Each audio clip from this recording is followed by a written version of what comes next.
જય ગોગા મહારાજ, જય વડવાડ દેવ.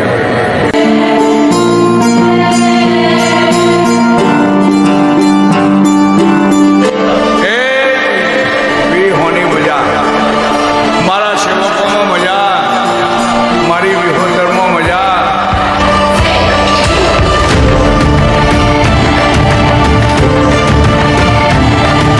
તારીખ 13/8 અને બુધવારના દિવસે કાશી કાવા ધામમાં રાતના 12 વાગે મહાઆરતી થશે અને તારીખ 14/8 અને ગુરુવારના દિવસે નાગપંચમીનો ઉત્સવ અને મેળાનો ઉત્સવ અને ભગવાનની ધજા ચડાવશે.